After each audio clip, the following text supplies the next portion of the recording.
हम इंसान आज कितने आधुनिक बन चुके हैं। हम धरती के बाहर जा सकते हैं, अंतरिक्ष में करोड़ों प्रकाश वर्ष दूर तक देख सकते हैं। हमारे पास विज्ञान है जो हमें हमारे प्रश्नों के उत्तर देता है। वैज्ञानिक डेटा के जरिए हमने हमारे अस्तित्व का भी काफी हद तक सही अनुमान लगाया है।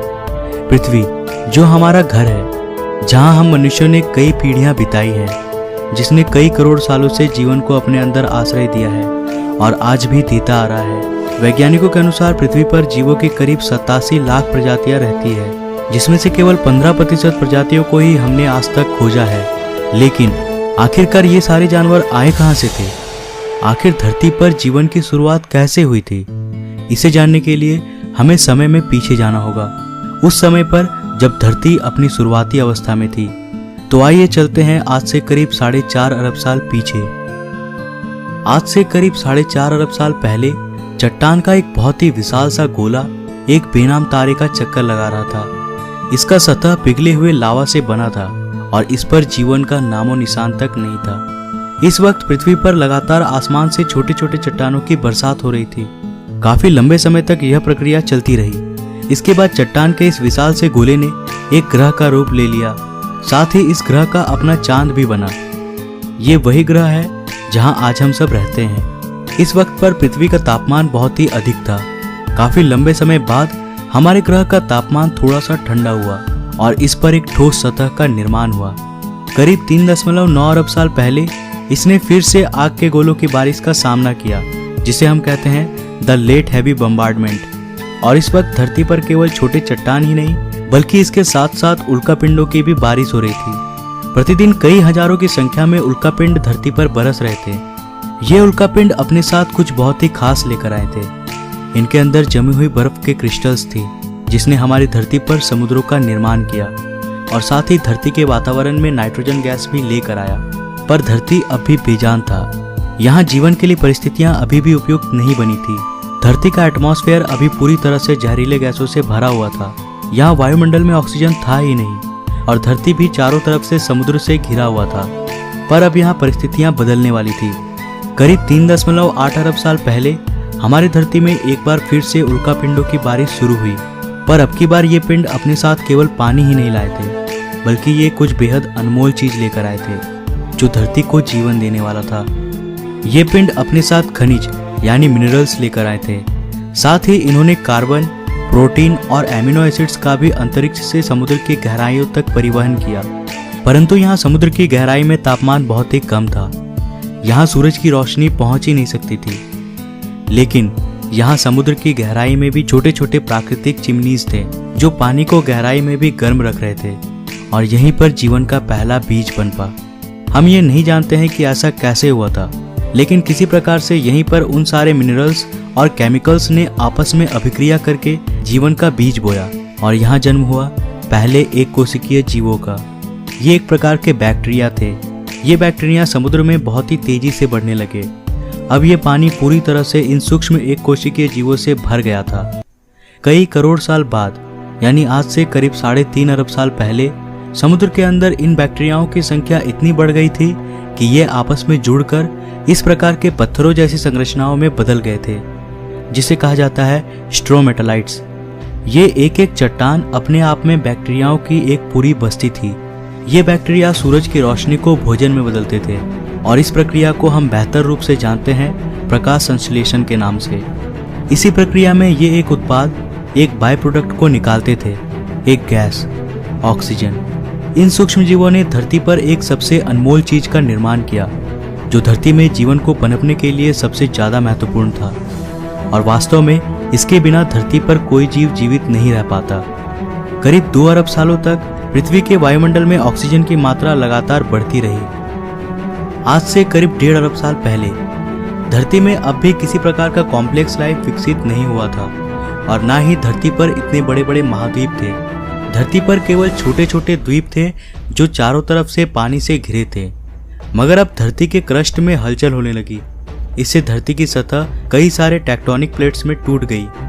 फिर इन प्लेट्स में मूवमेंट के कारण ये सारे छोटे छोटे द्वीप आपस में जुड़ गए और एक सुपर कॉन्टिनेंट का निर्माण किया, जिसका नाम था रोडेनिया। इस वक्त धरती का तापमान 30 डिग्री सेल्सियस था और धरती का एक दिन 18 घंटों का था।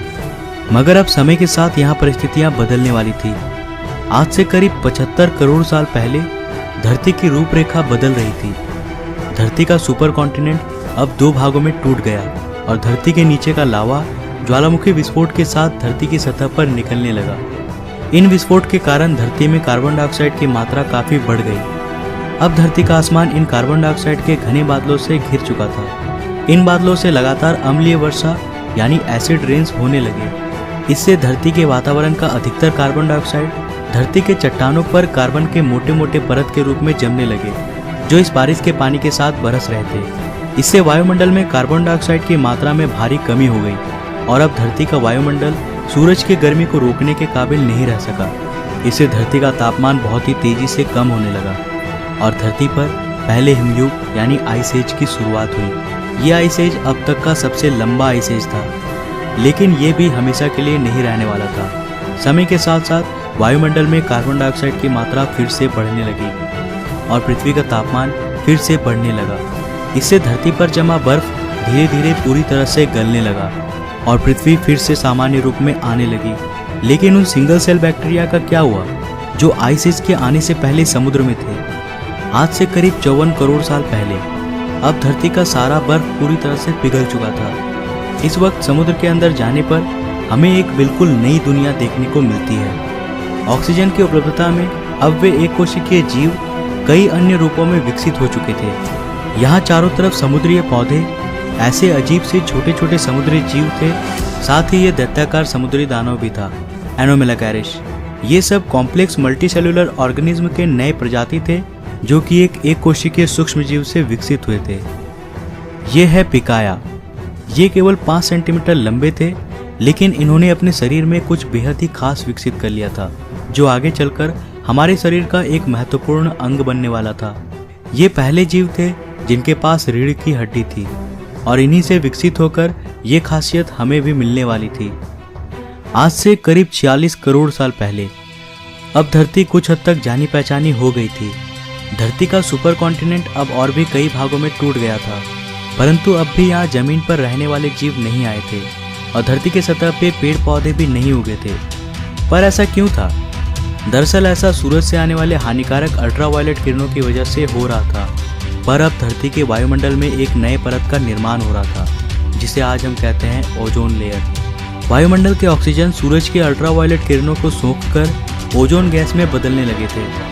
इसने धरती के चारों ओर एक चादर का निर्माण किया, जो हमें सूरज की अल्ट्रावायलेट रेडिएशन से आज भी बचाता है। इसके कारण अब धरती की सतह पर नन्हे शैवाल फल फूल सके और ये ही धरती के पहले लैंड प्लांट्स बने। समुद्र में रहने वाली ये मछली टिकटैलिक, जिसने पहली बार समुद्र से बाहर आने का निर्णय लिया, इसने अपने फिन्स का इस्तेमाल पैरों के रूप में किया और समय के साथ ये जमीन पर ज़्यादा देर तक रहने लगा, जिससे इसके अंग काफ़ी विकसित हो गए। करीब 1.5 करोड़ साल के विकास क्रम के बाद ये जानवर अब पूरी तरह से जमीन में रहने लायक बन चुके थे और इन्हें कहा जाता था टेट्रापोड्स। आज से करीब 36 करोड़ साल पहले ये टेट्रापोड्स पूरी तरह से विकसित हो गए थे और अब ये पूरी तरह जमीन पर रहने वाले जीव बन गए। ये ही वो जीव थे जो आगे चलकर डायनासोर्स, बर्ड्स, मैमल्स और अंत में इंसानों में विकसित होने वाले थे। यहाँ से एक नए प्रजाति की शुरुआत हुई, लेकिन अब धरती का बुरा वक्त आने वाला था। समय के साथ जीवों की विकास प्रक्रिया जारी रही, लेकिन साथ ही धरती का वातावरण भी बहुत तेजी से बदल रहा था। एक बार फिर से ज्वालामुखी विस्फोट के कारण धरती का तापमान बहुत ही बढ़ गया।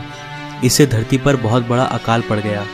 इस अकाल में लगभग सारे पेड़ सूख गए और धरती पर जीवों की कुल 95% आबादी साफ हो गई। इस अकाल में कुछ जीव ही जिंदा बच पाए, जिन्होंने जिंदा रहने के लिए कुछ भी खाना शुरू कर दिया और गर्मी से बचने के लिए जमीन के अंदर रहने लगे।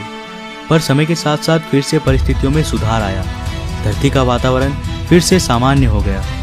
आज से करीब 20 करोड़ साल पहले अब धरती की रूपरेखा काफी हद तक बदल गई थी।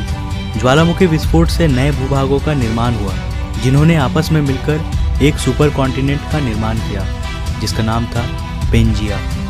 अब धरती अंतरिक्ष से काफी हद तक आज की जैसी दिखाई देती थी। इतने बड़े अकाल के गुजरने के बाद धरती वापस से सामान्य हो गई। सतह पर फिर से नए पेड़ पौधे उगने लगे और धरती पर जो 5% जीव बच पाए थे, वे अब विकसित हो चुके थे और एक बिल्कुल नए प्रजाति का जन्म हुआ था जो आने वाले समय में धरती पर अपना शासन चलाने वाला था। वे थे डायनासोर्स।